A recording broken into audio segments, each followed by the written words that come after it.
everybody. Yes, it is time. Grab your goat. On this one, you better grab a coat because it's a chilly one. But welcome to the Witches Movie Coven. Yay. I'm still waiting for what we do on that. We're working on it. I am Patti, one of your hosts, along with Black Phillip. And our other hosts are, start with you, Courtney. That's me. I'm Courtney Buckley, co-mate on Scared and Alone, Salem Witch Extraordinaire, and, super excited to see what everybody thinks tonight. And Black Phillip. Oh, and Black Phillip. We were just discussing his modesty.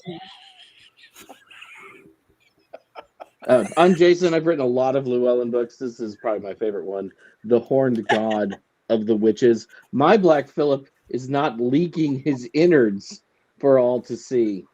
Just, some of us take care of our Phillips, Courtney. I love mine too hard. Well, what you do in the privacy of your own room is your business. Turn your light off. And we're moving on. Beautiful Heather. Hi, I'm Heather Greene, and I'm the author of Lights, Camera, Witchcraft, a critical history of witches in American film and television, which is what we love to talk about here on this show. And here is my Black Phillip, since we've been introducing them. He is wearing a hat because he was a little chilly watching this movie, and because it's January in the South. It's below 50 degrees. It is freezing here. And last and absolutely never least, Richard-Lael. I am Richard-Lael. Richard-Lael is one name, not two. If I were just Richard. Anyway, I guess we're going to introduce my Black Phillip. This is my Black and to be friend. I am known as the Gentleman Psychic. I'm a psychic and a medium. I used to be a psychic and a small, but I gained a lot of weight. I did stand up until I learned that I could make more money on my back. I need to bring my husband with his snare drum and just rim shot our way. Fine form tonight. Fine form. Hire him for next week. Oh. Well, I think it's, I'm more purple today. So it's because lilac, this color, it looks berry grape on me. I did that on purple. I think it's marvelous. No, I have to go. My internet, something's wrong with my internet, and I have to leave. There it is. We need that snare drum, Patti. I know. As soon as he gets home, I'm grabbing him. Anyway, this week, how is everybody? Please jump in that chat room. We want to hear your thoughts. We want to hear your questions. We want to hear everything that you have to say. Well, in a family show, that is. This week's movie, we are doing The Pale Blue Eye. I actually saw that last night for the very first time. It's a fairly new movie. I hope you guys watched it. But if not, if anybody did not watch it, Richard-Lael, do we have a completely unbiased... Oh, boy. It's a pale blue eye. Yes, I do have an unbiased story. So the plot line is the fictionalized version of some real life historical events. It takes place about 1830, and there is a detective who is called to West Point in the Hudson. And along the way, he's trying to solve these murders that have happened. And it turns out that there was an officer who died. It was said that he unalived himself, though all of the sort of references made it sort of impossible because he was seated, not hanging. And then while the body is in the morgue, someone comes in and violates the body by removing his heart. So this detective has been charged to sort of solve this murder, and what's happening, why is this, why did these people murder him and then take his heart? And then along the way, he encounters Edgar Allan Poe, of course, the famous Edgar Allan Poe, but at this point, he was not that famous. He was sort of famous. He was demi-famous. He was the Diet Coke of famous. Just 1 calorie. So he had published a few things, but he was not the famous Edgar Allan Poe in 1830. and Diet Coke. So they go through a lot of twists and turns. They find out that there is a group of Satanists who are not only murdering people for their hearts, unaliving them via the neck, and then removing their hearts. They're also doing it to cows and goats, like Black Phillip, who has his heart ripped out from the other side. Anyway, it turns out that they have discovered that the murders have taken place in the ice house in the center of a triangle. I don't want to be in the center of a triangle. And then through all of this, more and more sort of mystery and intrigue, and then it comes out that it is actually the daughter of this officer, this chief officer. It's the daughter and was it the son? I don't remember, but the children of this lead officer, and she has some rare disease. Of course, she's the love interest of Edgar Allan Poe, and she coughs a lot, so you know that she's probably going to die. It's 1830, and it's not just a cold. So she's passed out, and Edgar Allan Poe has tried to revive her, but it turns out that they are the killers. They are the ones through the finding of a note, which I didn't tell you. There's a note in the hand of the dead guy, and a shot in the back of his head. So he was definitely unalive when he was discovered. But anyway, Edgar Allan Poe works out that the remnant of this note, he knows what it says. It's so easy for him to sort of figure out by predicting what the word was before and the word was after. But it turns out that this love interest of Edgar Allan Poe is they were removing the hearts of these hanged persons because it was some sort of spell that was to help her heal. And then there's a twist. And spoiler alert, the twist was the detective was the murderer, and he murdered them because his daughter had fled and was SA'd by these people at West Point, and he was systemically killing each and every one. And before he could make it look like that it was just an unaliving of oneself, he was caught. And so then these people who were actually thought to be the murderers, they just needed the heart of a hanged man. They had nothing to do with the death. They could never actually bring themselves to actually kill people. And so in the final scenes, you figure out that his daughter, the detective's daughter, did not run away. As it was thought, that was the whole thing that was troubling him, that she did not run away. She had been abused and then unalived herself by leaping off of a cliff. And in the finalness, you find out that Edgar Allan Poe, he says, you know what? I know that these words are the same. I know the words are the same. I know that the handwriting is the same. The person tried to disguise it, but I know that it's you. I know you're the killer. And he says, so what are you going to do? You know, these people are going to be forgotten about. What are you going to do? And he says, no, I loved her. I will never forget. Of course, you don't realize that he was actually married to his 13-year-old cousin, but it was 1830.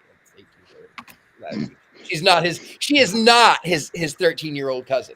Anyway, back to the story. Plot twist. Right? So back to the story. As Edgar Allan Poe exits, he actually burns the note, destroying the evidence. And this detective goes back to the cliff where his daughter had unalived herself, and he releases the ribbon, and he tells her that he loves her, and he falls to his own death. End roll credits. Edgar Allan Poe writes The Raven. Wait, what? Did I miss something? Do we know that he jumped? I don't think he jumped. That's up No. for interpretation. It goes black before he does anything. That is true. He let the ribbon go. He let the ribbon go. He let the ribbon go, and he may or may not have unalived himself. It goes black. He lets the ribbon go, and then the bat signal shines in the background. That is That's true. It is true. Christian Bale. Mhm. Christian Bale. So yes, now that we all understand the movie with or without the ending, Heather, do you have any of your more official academic type things? Whether it's probably not in your book, or is it in your book? It's No, this came out after. It would have been included if it had been before it was published. So this came out in 2022. My book was published in 2021. So it would have made it. I would have counted this as a viable witch movie to discuss in some capacity. And I think this has a lot of things to talk about. I mean, easily we can talk about the acting and the cast. We could talk about the ambiance and the cinematography, which is gorgeous, capturing the Hudson River School, capturing the mystery. There's a lot of things we can talk about. Christian Bale, who's a brilliant actor, has been in Hollywood forever, doing so many different things, from everything from Newsies to Batman to the Ford v Ferrari movie. He's just such a variety of things that he's done, and we can talk about redemption and themes that are really interesting. Of course, the portrayal of the occult and how that fits in. But I think one of the things that's interesting, of course, is the Poe thing, because I think if you look at this movie, more than anything, to me, it's a tribute to Poe. And I think that is, and I'll talk about my opinions later, but I think you see that throughout, because from the details within this that actually touch him it's throughout. It's not just that he's there. He was a cadet for a year. Okay. So there are aspects that are the same. The pale blue eye is actually a line from the Telltale Heart. So in the Telltale Heart, his probably arguably his most famous story, he Poe's main character wants to kill a person, this old man, because he has this pale blue eye that pierces him. So you have that. You also have reference to the Pit and the Pendulum, which actually was made into a movie in the late 80s that has witches in it. Not what Poe did, but they added witches into it. We can do that another time. The wood plank, Pit and the Pendulum. You have him mentioning the poem, and he talks about Lenore. Lenore is, there is a Lenore poem, and then, of course, Lenore is mentioned in The Raven. You have a raven present.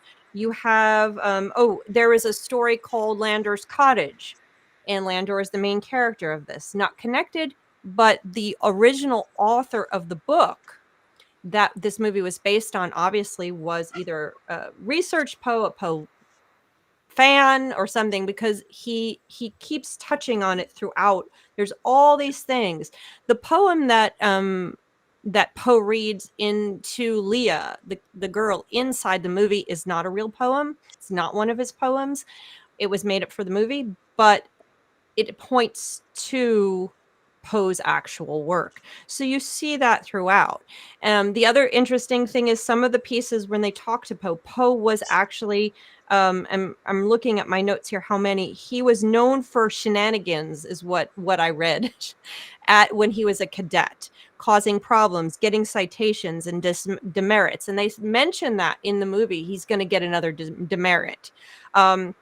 And so he did cause he didn't like being there. So he was actually finally discharged or expelled, I think is what it was, from the West Point Academy. So he did cause a little bit of problems. It was suspected that he murdered someone at some point. So there is some reality woven into this story. But a lot of it really was a tribute to Poe. And if you look at the ambiance, you look at the cinematography, it really captures Poe's own dark, gothic almost stories, and the themes are the interest in death and illness and the touching of life and death together. These are all themes that run through Poe's work that also are seen here constantly. Everybody is kind of dealing with this idea of someone dying, or someone who's dead, or someone talking to someone who's dead, or relating to someone who is dead or dying in that relationship. So you see that here.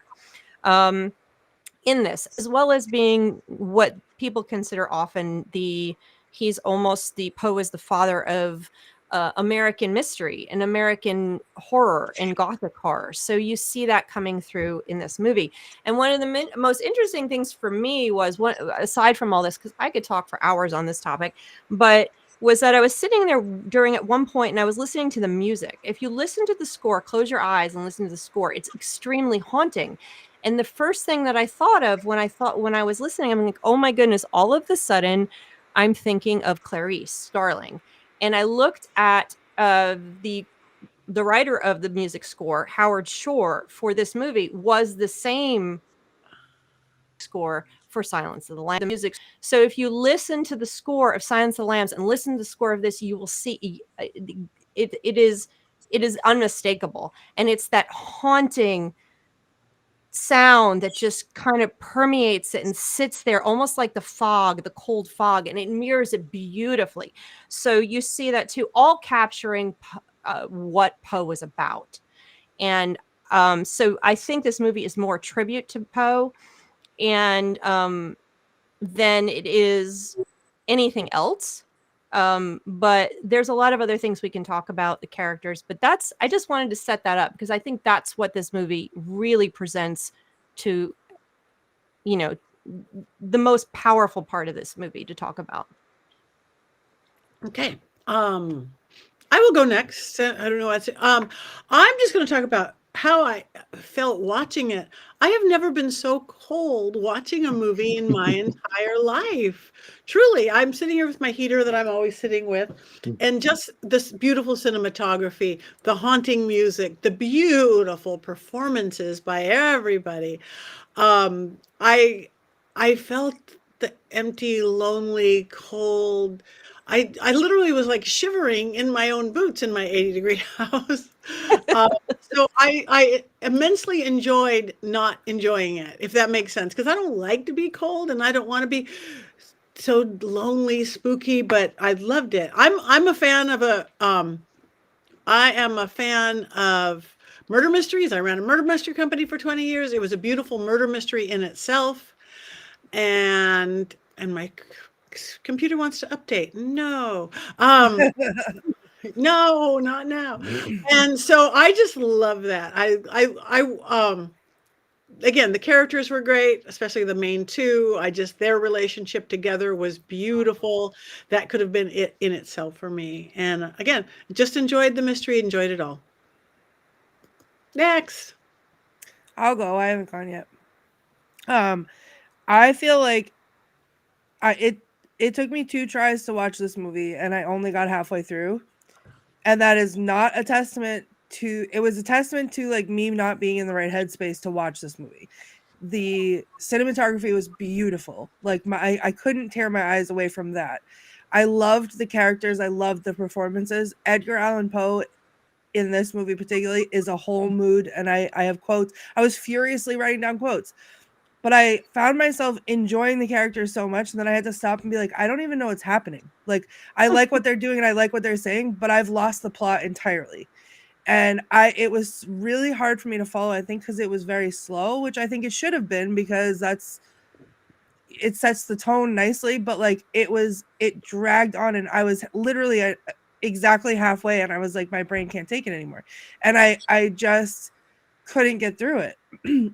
And I still don't think I didn't like it. I think I did like it, but it was just really hard. And I have to say that I realized something about myself while watching this movie and seeing Edgar Allan Poe inviting a girl out on a date to a cemetery.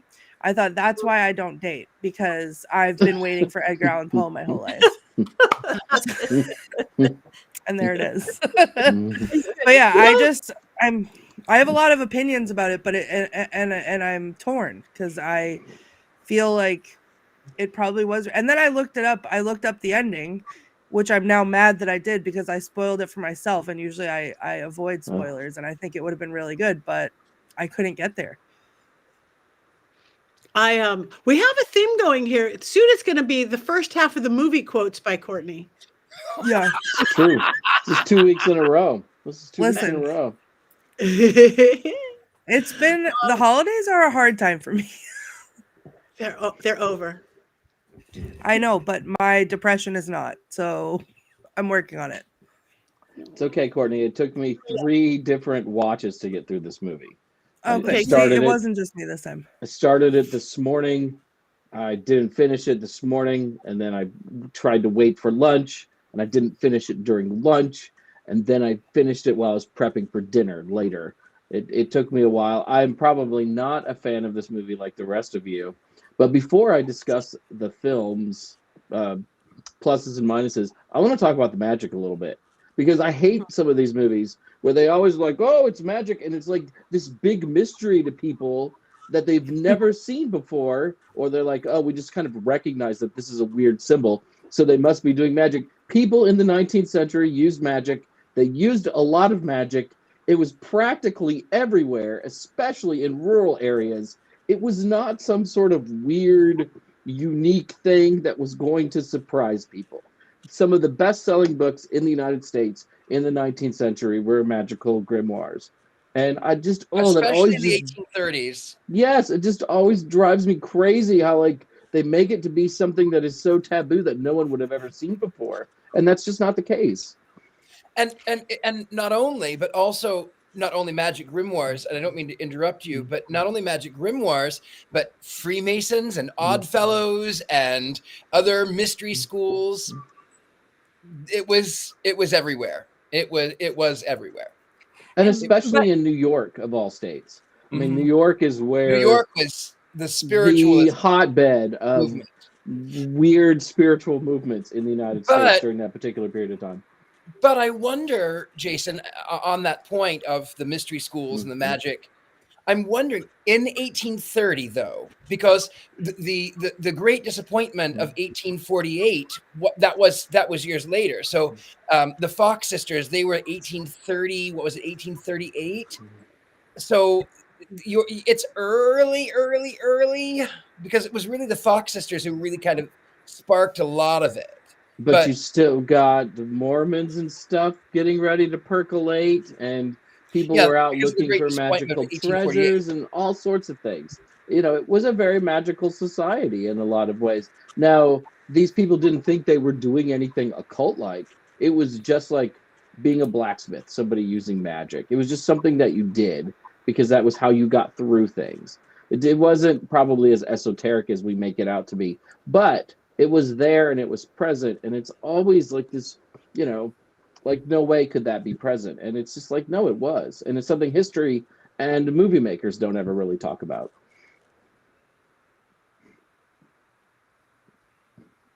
I've made everyone silent. Can I interject here? Silent. Yes. No, I'm having internet problems. I don't know if I'm frozen right now or not. We can hear you. I think I'm not frozen. Yeah. Well, okay. So reality, and I'm actually about to write it, and I've written a number of articles about this, and I address this all the time. So Hollywood is not going to be reality, and that's it, and that's just the fact. It does not, for a lot of reasons, but when, not to go on for hours, but I'm about to do some work on, I actually have written an article about this, but when Hollywood began, and the language of Hollywood, and training us on how to understand movies and read movies, because we do have a specific language, everything was put in a specific place. Everything was, we have a certain way of visual language, visual poetry of how movies speak to us. And one of the things is how the occult and witchcraft is presented. Now, clearly, but then it was 20 years ago, 30 years ago, but that language was written specifically by people who were, they were Catholic, and it was written for a specific agenda. And that was the way our language of our American Hollywood movies were created. So when you have occult presented, even today in this world, it is something that is sinister. It's used for a purpose. It's symbolic. It will be very rare if that ever changes to the degree that we would like to see it to be changed. It is kind of ingrained in the way Hollywood speaks to us. So we have that thought. It's not going to be, it's the reality of the way it was. They can't even get the reality of the way the 1950s were, the way the 1940s I mean, were. I get that, Heather, and I don't expect my movies to necessarily always be realistic, but I always think it's worth pointing out because I think that we've like have this picture of society where they just didn't use magic. You know, it's all of a sudden, witches came back in the 50s and 60s, and all of this stuff has always been there and always will be there. And I mean, I shouldn't expect very much from Hollywood. Well, no, I think pointing it out is important because there are stories to be had around that, and I think it's changing. As you know, these things are folk magic. They're the magic of the people. They're, like you said, they're around every culture, everywhere, even today. And I think it's worth pointing out. And we just keep pointing it out. Maybe the presentations today of witchcraft are way better than they were in 1960, 1950, they change. And that was the whole point of my book, was to see exactly what was going on. So the story's not finished yet. So yes, we should point them out. I did think it was kind of funny, though, that they specifically blamed Satanists in 1830, which there were Diabolists that, because by like Lord Byron, Mary Shelley, they didn't actually they were called Diabolists. They didn't actually believe in the devil, but there was no such thing as Satanists in those days. So I did find that kind of funny. But who am I? I'm just a po' boy. Nobody loves me. Galileo Figaro. Well, I mean, I'm going to chime in on what my opinion of this movie is here. And so, I just from my earlier thing, you can tell there's aspects of this film that I love. I love the expression of Poe. I love Poe in general, just one of my favorites of American literature. And so I love all that. I think the acting was superb. I think Gillian Anderson I wanted her to be better. I love Gillian Anderson in her new form that we see her in now with her mature woman stuff. She's really good. I think she went a little over the top at points, and I was like, okay, that's a little much for me here. But generally speaking, she was fun to watch. Poe is on point, and I don't think if anybody's pointed out, you may recognize him from Harry Potter, or maybe you won't recognize him from Harry Potter. I didn't. Yeah. Dudley I've never seen Harry Dursley. Potter. Yeah, so he was Dudley Dursley, which you have to do a double take on that. But I think his Southern accent was a little bit generic. It wasn't quite right. It was terrible. Yeah, It was not quite right, was it? It was not good. I tell you, I did love the movie, but that Southern drawl was really annoying, and I couldn't quite understand why he was so generically Southern. And Poe grew up in Virginia, and so he wouldn't have had that accent anyway. It was like borderline Savannah with a little bit of North Carolina in there, and I think only people from the South would have recognized the differences in Southern accents. No, I'm not from the South, and I heard Savannah. Yeah, he tried the Savannah. It was not. So that was a little problematic. But I'm going to be honest. Christian Bale is quickly becoming my favorite modern Hollywood actor. I think he's absolutely brilliant. I think, I think he is up there with Jimmy Stewart for me. Let's be honest. So I always enjoy seeing him act. So I did not have a problem with it being slow. I did not have a problem with any of it. I was totally right there with it. I was crying in the end scene. I'm going to be honest. When he tells him at the end, when he's sitting there, he said, if you had only met my daughter before they had, we could have been family.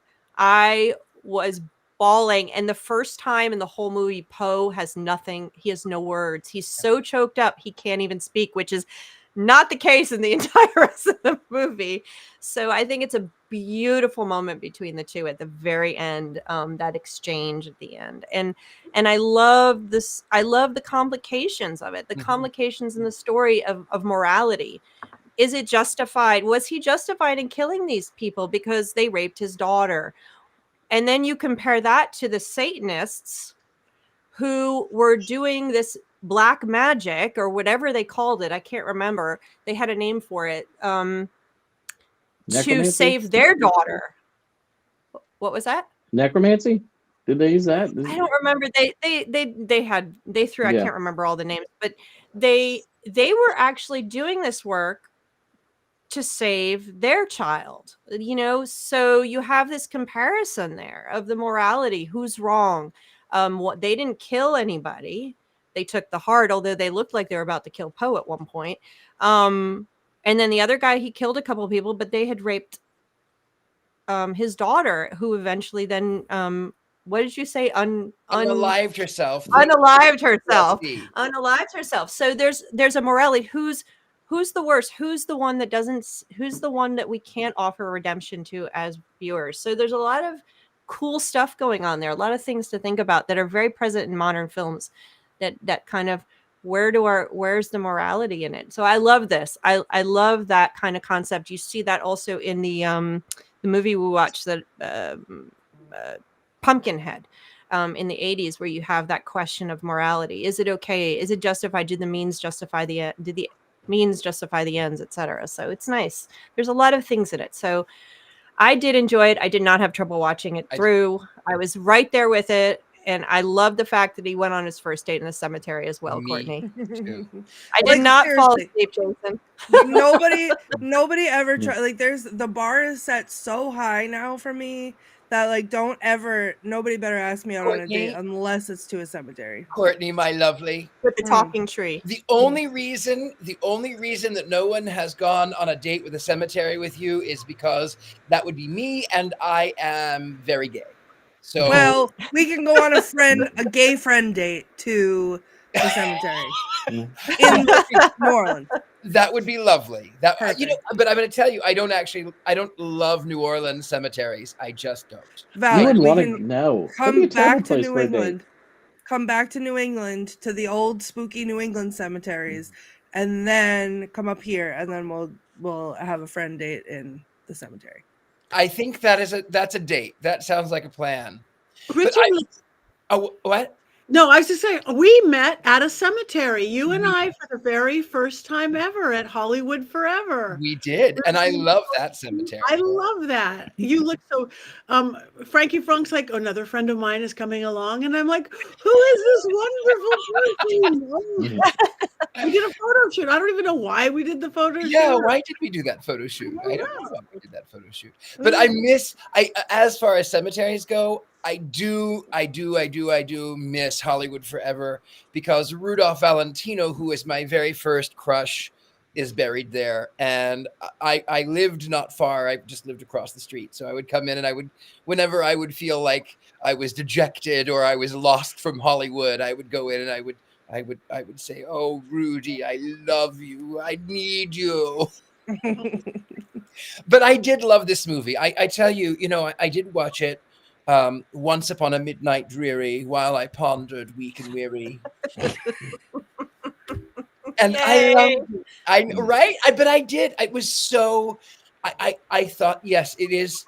The story was in depth, and yes, there were times that it was very quiet, but I thought it was very interesting. I thought it was incredibly beautiful. I loved the fact that they actually filmed in Pennsylvania, because it looks a lot like the Hudson, but it's not the Hudson. It's actually Pennsylvania.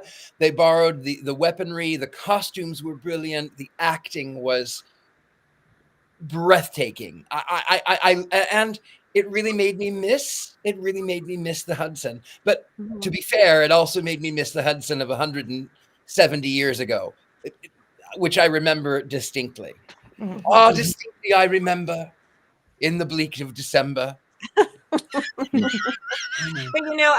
don't know, Richard-Lael, when they were standing on the cliff and he's looking out across the Hudson, and he sees the mountains. I'm looking at, and I grew up right on the Hudson River. Okay, way further down from where they were, although West Point isn't that far from where I grew up. When you look out, I don't think the mountains look like that. Like I was looking because the mountains are more like cliffs on the Hudson. They're not like these rolling hills. And I'm like, yeah, that's supposed to be the Hudson, but that's not what the mountains look like. Pennsylvania. Yeah, they're rolling, and I think it was Western Pennsylvania too. So whatever river that was like was like the Pittsburgh area. So I'm like, yeah, they're cliffs off the Hudson. They needed to like just shave the top of those off, and it would have looked more authentic. But yeah, it's a beautiful part of the country. At least it was at one point. I loved how whenever they were showing where the army or has always guys marching, every time there would be this beautiful precision line. Every time it was part of the whole scenario. That stuff just beautifully stood out for me. Yeah. And that was one of the quotes. I don't know if Courtney has that quote that I enjoyed, is the one where he talks about how they take away a person's freedom. I don't have that one, but as someone who spent 6 months in basic training, I tend to avoid all military things because that was a long time ago and I'm still not over it. That's fair. I think that's fair. I'm gonna jump in. I did not join the military, but I did almost accidentally join the Navy once because I thought that I liked the uniforms and I thought it was going to be like South Pacific. And then I called them. I said, well, I just want information. They said, well, we can't give you any information until you take this test. And I went, okay, I'll take a test. Why not? So they said, okay, that was great. Now you just have to go to Kansas City and take this other test. And I went, okay, I'm just taking a test. And then I get on the bus and then I realized that with all of these other people that they're going to enlist. They're taking their ASFAB. ASFAB? ABFAB? I don't know. No, you're right. Anyway, they're going to take and then it's supposed to be like a 3-hour test. I took it in 30 minutes and then I went, I don't want to be here. I don't want to be here. I don't want to be here. And they went, well, why are you here? I said, well, I like the uniforms. They're very pretty. New York. Want to know a secret? Want to know a secret about when I took my ASFAB? I enlisted to be a police officer in the Air Force, and no one could talk me out of it. That's what I was going to do, and that was it. The end. And I took my test and my scores because they put little pictures in front of me and they were like, put this together, like with the pictures, right? And I was like, what? I know how to do this. And they were like, so we can't let you be a cop because we want you to build and test nuclear weapons because your brain is programmed to be able to do that. And I was like, cool. So that was supposed to be my thing, but I was only going to be trained for 6.5 weeks after basic training to do that.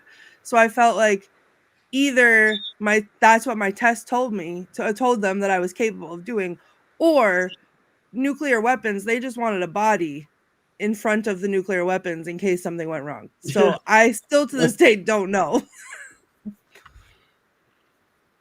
I'm just thinking though that if you join the Navy, that song is banging though. I mean, they have the best. The Navy, they have the best theme song. We don't own the rights to that song. Yeah. There's a question in the chat.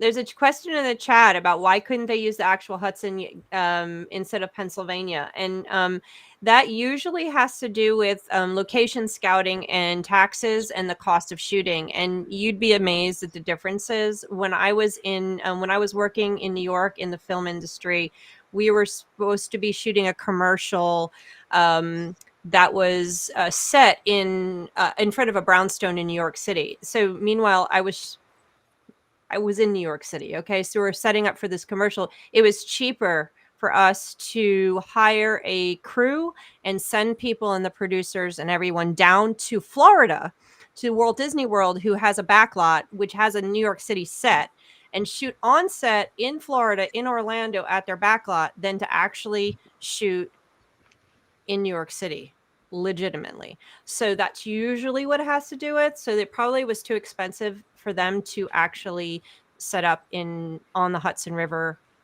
around the Tappan Zee Bridge or whatever they call it now, and which is where this is supposed to take place, or actually at West Point. It probably was too expensive, and they found a better And I place. also wonder too, New York along the Hudson is much more developed now than Western Mhm. Pennsylvania.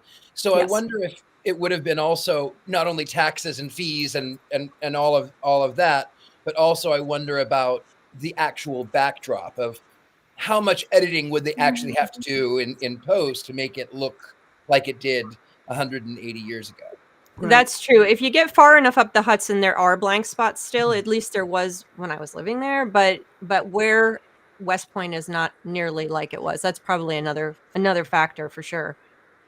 Yeah, and a lot of states really do give really big incentives to film companies to come to our state. That means they'll help hire their people. I know people, we got to shoot in this state because they give you money. That's it. Mhm. Yep, and Georgia's big now. That's why we're called the Hollywood of the South at this point. It's like crawling with lots and lots of. I just watched a Marvel movie, and they get the Georgia made in Georgia thing. We get it. We have it all. In fact, I was doing extra background work for a while when they first started doing it, but I don't have time for that. Those are stories we won't talk about now. Oh my! I knew I saw you in some of those films. I'd be like, You oh my probably god! did. I'd be like, wife, look, that's Heather Greene. Yeah, I did it for a while, and then I was like, no, I'm a human prop, and I'm not sitting here any longer, and I don't have time for this. So I had little kids, and I didn't have time for it to continue. But yeah, that's your human furniture is pretty much what it is, But anyway, so that's a big piece. I know when my dad was shooting, he was going up to Vancouver. It was cheaper to film in Vancouver across the border than it was here in the States and in LA even, where they have all the stuff set up. So yeah, that's a lot of it. And like you said, they might have gotten a better vantage point with rural Pennsylvania. Because I've been both on the Hudson and in rural Pennsylvania, and rural Pennsylvania, outside of the fact that the cliffs it doesn't look like the Hudson River. Right. The trees still there's a lot of trees, which was what New York was. I think though we should get we have. I just looked at the time. What about Jason's movie minute or Courtney's quotes? Oh yeah, It's Courtney goes first. I think that's Yes. the rule. That's All the right. first half. Okay, so even though I watched half the movie, I have a full movie's worth of quotes. I feel like I was furiously typing. In the beginning, when they said, Dr. Mankey, how does a person go about doing this? And he says, scalpel or any good sharp knife would do. And I thought, me and my bone collection agree. I like that. Poe was by far, there it is. Poe was by far my favorite character, obviously. And I felt like I was starting to write down every single thing he was saying because he was amazing.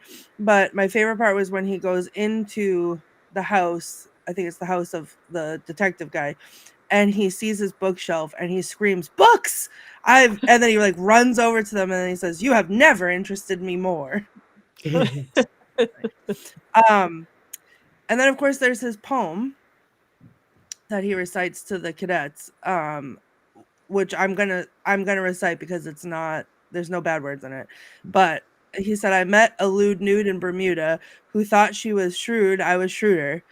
She thought it quite crude to be wooed in the nude. I pursued her, subdued her, and screwed her. And I was like, yes, thank you, get it. Then the whole cemetery date scene, which obviously, hello. But the girl, Leo was her name, said, the cemetery, how interesting. And he said, yes, I certainly think so. And I thought, are we the same person? This is great. One of my the next three were, I feel like they spoke to me personally, so I really liked them, and they're not as funny. But he said, I do consider death to be poetry's most exalted theme. And I really like that. And then she said to him, Leah said, how well it sits on you, morbidity, suits you better than your uniform.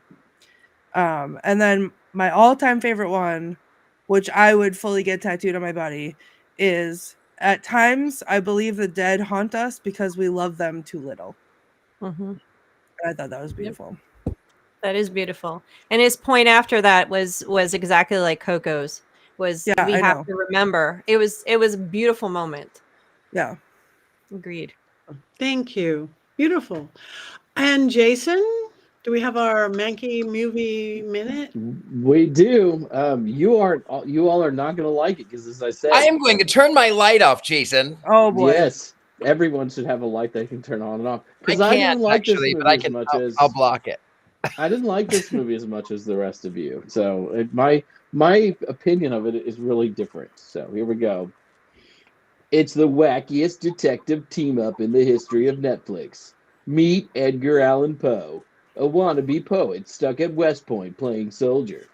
Edgar dreams about being a ladies' man and perhaps even making a friend. And then there's Augustus Lando Calrissian, a grizzled old detective with a love of fine drink and facial hair. Together, Edgar and Lando will help solve a murder or murders because the dead keep piling up.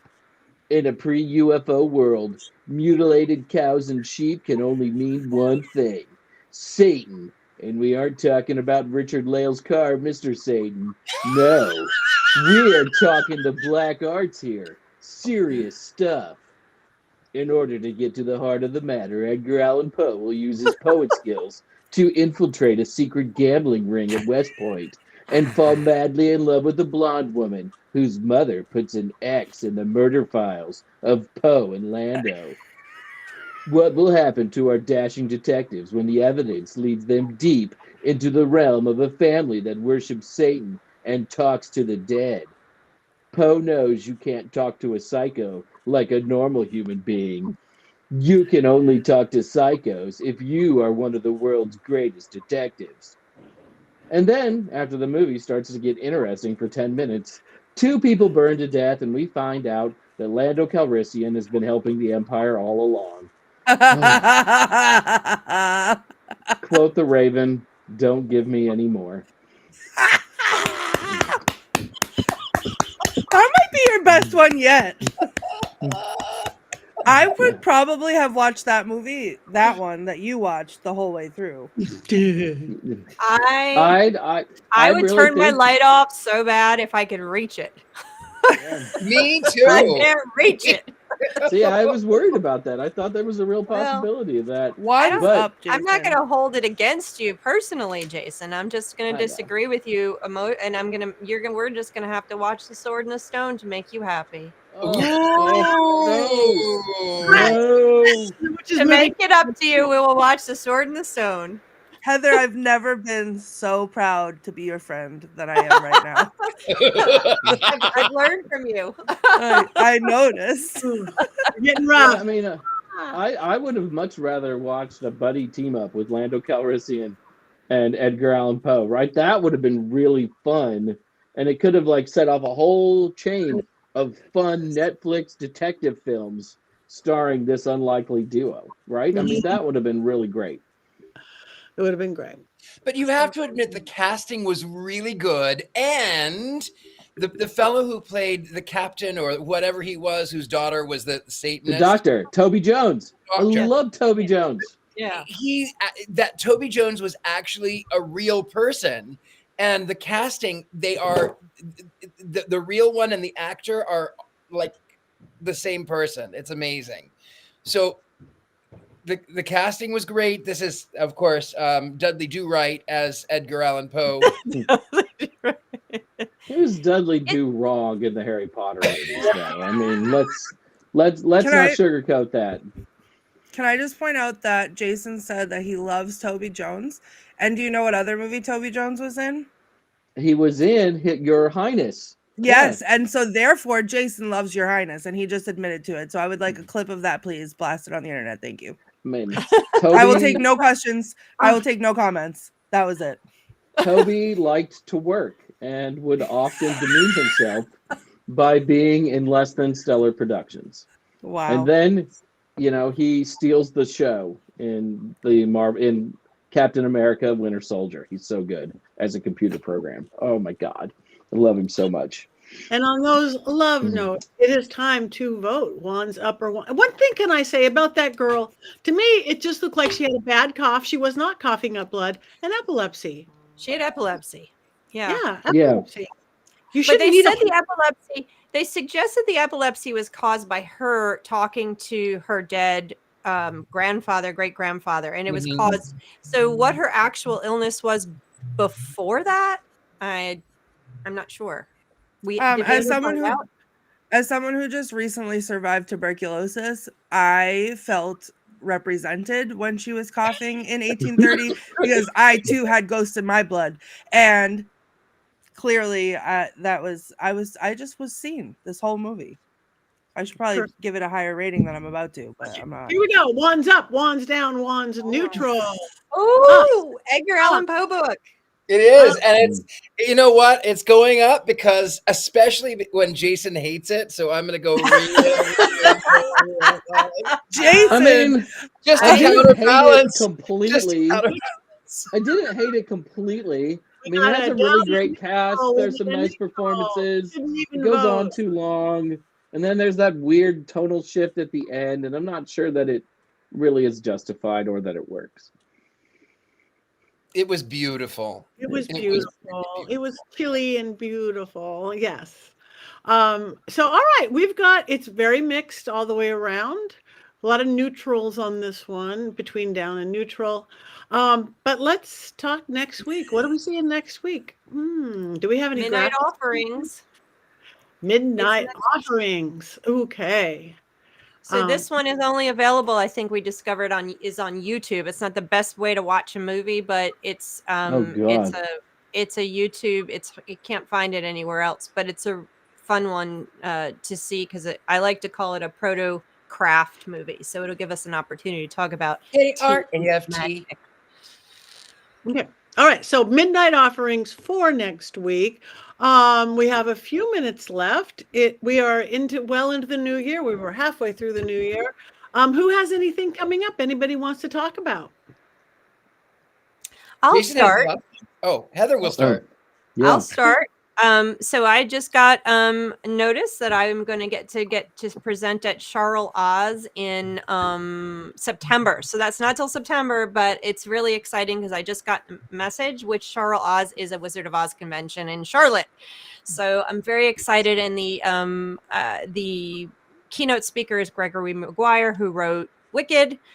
So I'm super excited about that. So I'm going to be doing a lot of presentations and traveling starting in March. So we get to that. But I do want to encourage anybody who wants to come to Mystic South. We have everything open. So buy tickets, send in presentation proposals, get your hotel rooms. We are full board, getting ready to go. So it's super exciting. That's in July. So those are a couple of the things that have come up my way. Thank you. Richard-Lael. Oh, I'm here in New Orleans. I'm the Gentleman Psychic. We have Mardi Gras coming up very, very soon, which is like, the 14th of February. No, the 13th of February. And then, of course, it's Valentine's Day. So, come down and see me. I might be naked or at least semi-naked. I know I have to dress for every occasion, right? So come and see me. I'll be doing readings here. You can find me at thegentlemanpsychic.com. Also, just so you know, there are fakes out there who all of the media of social. I'll never contact you. You can contact me. All of that, whatnot. I got followed by one yesterday, and I was like, "You are not my friend," and I reported them immediately. Well, the funny thing was, this person, this one of them followed contacted a friend of mine, and says to her, "Spirits tell me you need reading, and my dear heart," emoji of crystal ball.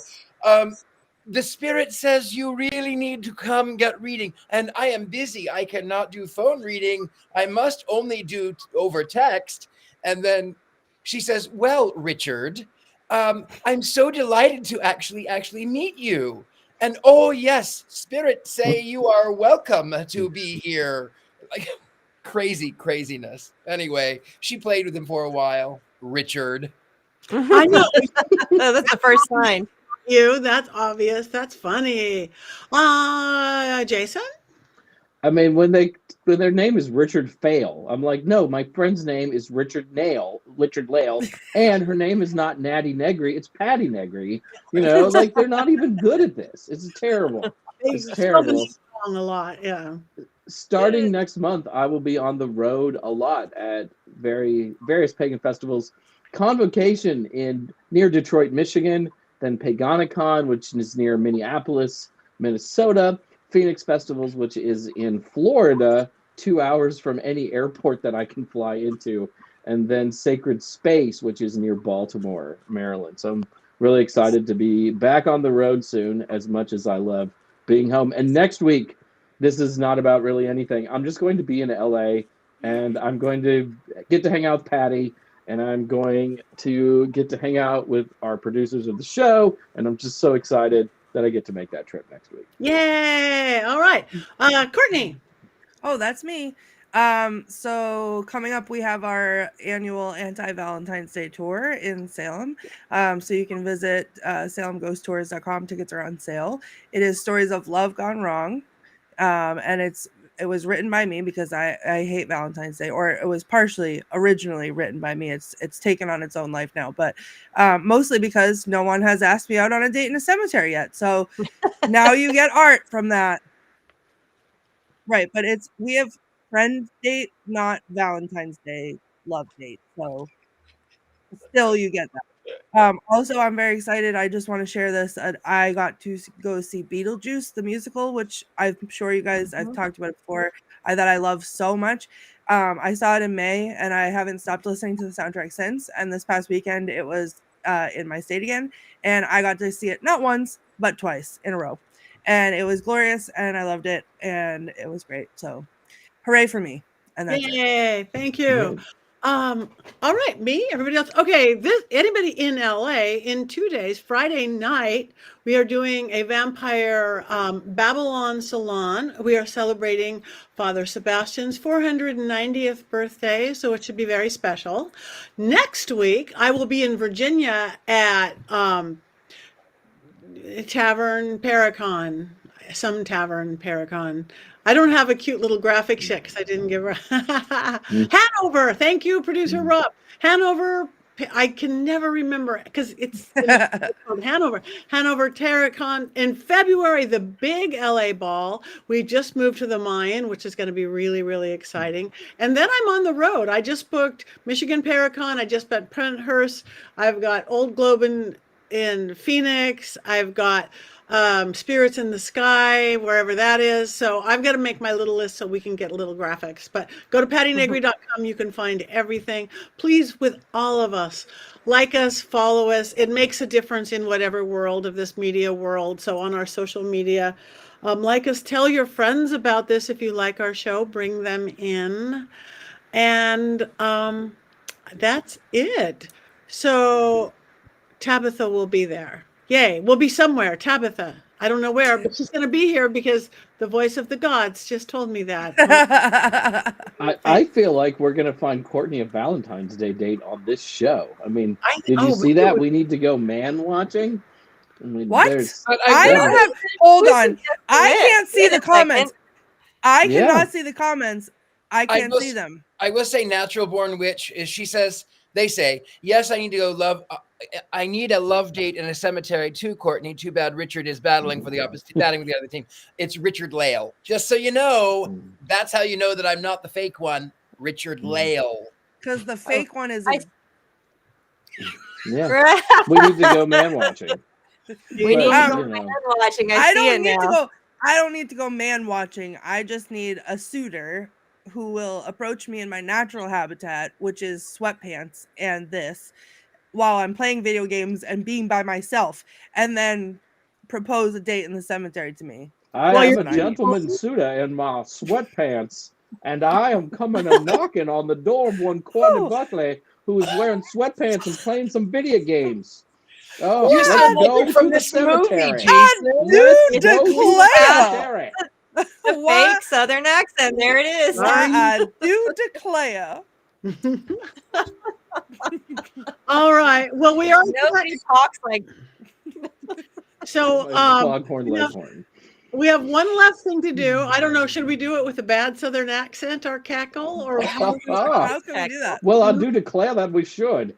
I think we should. So. One more thing to do, and we want all of you out there to do it with us.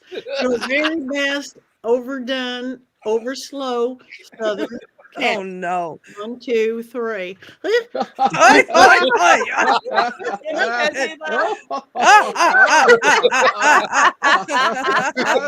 Bless your heart.